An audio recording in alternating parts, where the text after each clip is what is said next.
বন্দ্যোপাধ্যায়, ওনার নাম শুনেছ। উনি খুব সুন্দর আবৃত্তি করেন, এত সুন্দর আবৃত্তি করেন, ওনার আবৃত্তি শুনে আমাদের চোখে জল চলে আসে কোনো সময়, আমার তো আসে। ব্রততী বন্দ্যোপাধ্যায় ইউটিউব সুন্দর, অনেকে জানো হয়তো, উনি খুব বিখ্যাত একজন আবৃত্তি করেন, খুব ভালো। আমার খুব ভালো লাগে ওনার আবৃত্তি শুনতে। তো ওনারই একটা আবৃত্তি আমার করার খুব ইচ্ছা অনেক দিন থেকে, আজ হোক কাল হোক যাই হোক করে মানে হয়নি করা। তো এই কবিতাটার নাম হচ্ছে জন্মদিন, লিখেছিলেন শুভ দাশগুপ্ত। শুভ দাশগুপ্তর লেখা এই আবৃত্তিটি ব্রততী বন্দ্যোপাধ্যায় উনি এত সুন্দরভাবে আবৃত্তি করে শুনিয়েছেন আমাদের। আর আমার এই আবৃত্তিটা খুব ভালো লাগে, আমি তোমাদেরকে আবৃত্তি করে শোনাবো। কেমন হবে তোমরা নিশ্চয়ই জানাবে, কমেন্টে কিন্তু নিশ্চয়ই জানাবে। যাই হোক, ভুল ত্রুটিও হয়ে থাকতে পারে, আমাকে বলো। তো কথা আমি আর বেশি বাড়াবো না, তোমাদের আবৃত্তিটা শোনাবো। আর আমি এটা কিন্তু দেখেই করছি, আমি একটা খাতাতে লিখে নিয়েছি, আর সেই খাতা থেকে দেখে দেখেই করছি, কারণ এত বড় আবৃত্তিটা আমি হয়তো অর্ধেক মুখস্থ আছে আর অর্ধেকটা মুখস্থ করতে পারিনি। মানে মুখস্থ করতে পারিনি বললে ভুল হবে, মনে আছে, কিন্তু সামনে বললে বলতে বলতে একটু অসুবিধা বোধ হয়, তাই আমি একটা খাতাতে লিখে নিয়েছি। ঠিক আছে, শুরু করছি। ব্রততীর জন্মদিন, লিখেছেন, না ভুল বললাম, কবিতার নাম হচ্ছে জন্মদিন, লিখেছেন শুভ দাশগুপ্ত।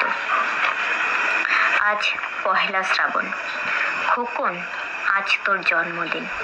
তুই যখন জন্মেছিলিস আমরা তখন যাদবপুরের নতুন গড়ে ওঠা কলোনির টালির ঘরে। তোর স্কুল মাস্টার বাবা সেই হেরিকেনের আলো জ্বলা ঘরে আনন্দে আর খুশিতে ঝলমলে হয়ে উঠেছিল। তুই আসার পর তোর নাম রেখেছিলেন সুকল্যাণ। মানুষের মনটা ছিল একেবারে শিশুর মতন, অভাবে অনটনে বেঁচে থাকা নানা দুর্বিপাকেও ভেঙে পড়তেন না কখনো। সকলের ভালো চাইতেন মন থেকে, বলতেন, দেখো একদিন এই দেশের মানুষ ঠিক মুক্তি পাবে অশিক্ষা থেকে, দারিদ্র থেকে, শোষণ থেকে। আজ পহেলা শ্রাবণ, খোকন আজ তোর জন্মদিন। তোর মনে আছে আমাদের ভাঙা ঘরের মেঝেতে বাক্স থেকে বের করে দিতাম মেজমাসির হাতের তৈরি আসনখানা, পেতে দিতাম, সামনে রাখতাম ঠাকুরের প্রদীপখানা। তুই বাবু হয়ে বসতিস চুপটি করে, আমরা একে একে তোকে ধান দুর্ব দিয়ে আশীর্বাদ করতাম। তোর বাবা বলতেন, বড় হও, মানুষ হও। তোর বাবার সেই বন্ধু ঘোষ কাকু, উনি বলতেন, বেঁচে পড়তে থাকো। তুমি জিজ্ঞেস করতিস, মা পড়তে থাকা মানে কি মা? আমি বলতাম না কিছু, শুধু ধান দুব্বই দিতাম আর মনে মনে বলতাম, ঠাকুর ঠাকুর আমার খোকনকে মস্ত বড় মানুষ করে তোলো, ওর যেন সত্যি মানুষের মতো মানুষ হয়, ওর জন্য কোনো বিপদ না হয়। কষ্টের সংসারে ওই একটা দিন পারতি পয়সায় একটু দুধ নিতাম, পায়েস রান্না করতাম, করে দিতাম তোকে। তুই পায়েস খেতে বড্ড ভালোবাসতিস। তোর বাবা বাস স্ট্যান্ড থেকে নিয়ে আসতো তোর প্রিয় মিষ্টি ছানার গজা। সামান্য স্কুল মাস্টারিতে কি বা হয়, ঘরে বসে ছাত্র পড়িয়ে আসতো কিছু, দাও দাও অভাবের আগুনে সেই রসদ পড়তে সময় লাগতো না।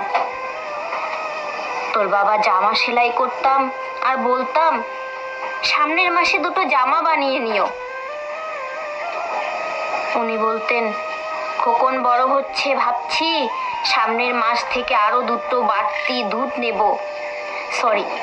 খোকন বড় হচ্ছে, ভাবছি সামনের মাস থেকে আরো 8 বাড়তি দুধ নেব। দুধে শক্তি বাড়ে, বুদ্ধি বাড়ে। শক্তি আর বুদ্ধি না হলে তোমার খোকন মস্ত বড় মানুষ হবে কি করে? ভাবছি আরো দুটো টিউশনি নেব। ছাত্র পড়িয়ে পড়িয়ে মানুষটা দিনের শেষে একেবারে ক্লান্ত হয়ে যেতেন। রাত রাতের অন্ধকারে তখন উঠোনের ধার ঘেঁষে জোনাকির ব্যস্ততা, আর ঘরে তোর পড়ার মুখস্থ করার একটানা সুর আমাদের কলোনির ভাঙাচুরো ঘরখানা একেবারে জীবন্ত করে তুলত। তুই তখন মাঝে মাঝে উনি বলতেন, তোমার শরীরটা দিন দিন বড্ড ভেঙে পড়ছে, খাওয়া দাওয়া একটু করো, শরীরটাও তো দেখছি, শাড়িটাও তো দেখছি বেশ ছিঁড়েছে।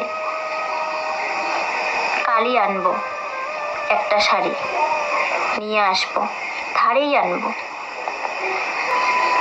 আমি বলতাম, সামনে খোকনের উঁচু ক্লাস, কত বইপত্র কিনতে হবে, কত খরচ।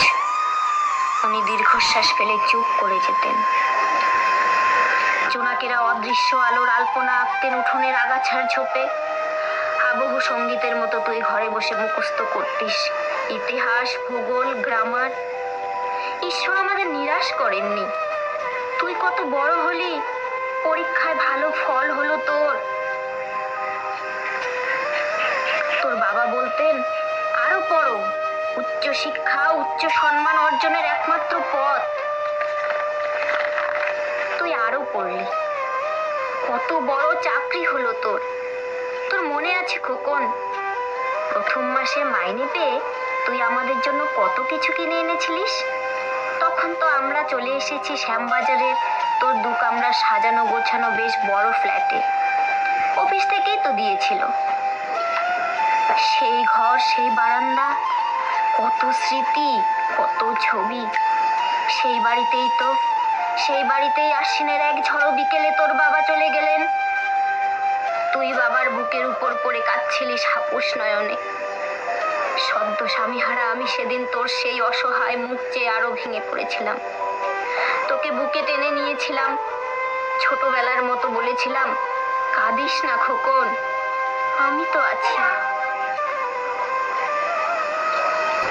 আজ পহেলা শ্রাবণ, কলকাতা থেকে অনেক দূরে মকরশোলের এক বৃদ্ধাশ্রমে আমি একেবারে একা খোকন। তোকে বড্ড দেখতে ইচ্ছে করছে রে। তোকে, বৌমাকে, তোর ছোট্ট বিল্টুকে। তোরা নিশ্চয় এখন সল্টলেকের মার্বেল বসানো সেই ঝকঝকে ফ্ল্যাটে। তোর বাড়িতে আজকে অনেক বড় পার্টি হচ্ছে, তাই না রে খোকন? অনেক লোকজন, হইচই, খাওয়া দাওয়া।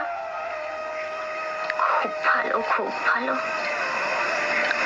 আমার মনে পড়ে যাদবপুরের ভাঙা ঘরে রাত্রিরে তুই আমার পাশে শুয়ে মাঝে মাঝে ভয় পেয়ে হঠাৎ আমাকে জড়িয়ে ধরতিস।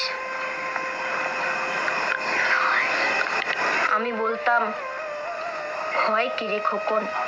যার মা থাকে তাকে কি ভূতে ধরে?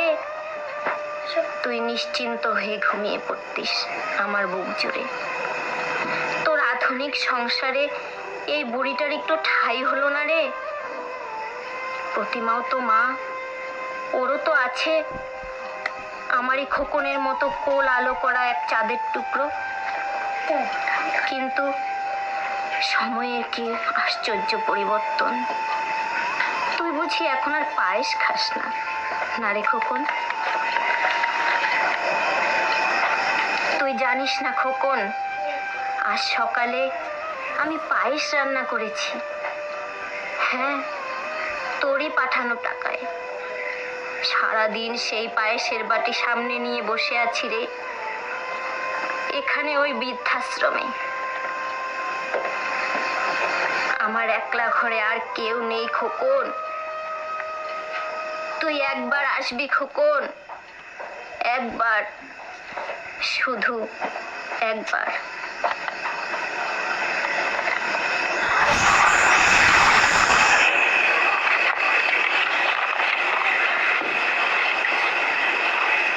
তো বন্ধুরা, কেমন হলো জানাবে।